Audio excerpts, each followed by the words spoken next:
60 secondes, pratique. Raphaël Renaud présente le Club des Adaptophiles, des histoires inspirantes autour du monde.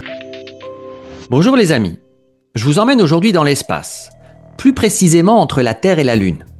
Un certain 13 avril 1970. Ce jour-là, la mission Apollo 13 de la NASA a subi une explosion à bord qui bouleverse complètement son objectif d'alunissage.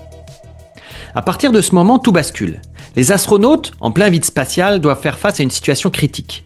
Les communications avec la Terre deviennent instables, les ressources s'amenuisent, et l'idée même de les ramener vivants semble presque irréaliste. Rater une mission est une chose, mais perdre 3 vies humaines dans l'espace aurait été un drame historique. Pourtant, au lieu de sombrer dans la panique, les ingénieurs et techniciens de la NASA, sous une pression immense, se montrent incroyablement créatifs et résolus. C'est à ce moment-là que Gene Kranz, le directeur de la mission, prononce une phrase qui restera dans les annales de l'histoire spatiale « Failure is not an option » ou en français « L'échec n'est pas une option ». Cette phrase incarne la volonté farouche de la NASA de sauver l'équipage à tout prix. Les décisions se prennent rapidement, chaque action est scrutée et l'ingéniosité des équipes au sol dépasse toutes les attentes. Malgré un parcours semé d'embûches, le travail d'équipe entre l'équipage et les ingénieurs réussit. Chaque membre de la mission, qu'il soit dans l'espace ou sur Terre, fait preuve d'une solidarité sans faille.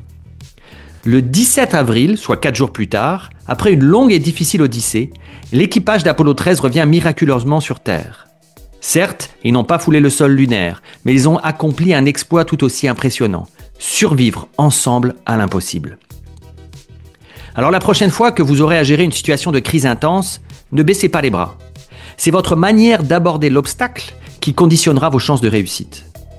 Dans l'espace comme dans la vie, il est essentiel de se rappeler que même face à l'adversité, l'échec n'est parfois tout simplement pas une option. Je vous retrouve très bientôt pour de nouvelles histoires inspirantes autour du monde. C'était le Club des Adaptophiles, présenté par Raphaël Renaud. Françaisdanslemonde.fr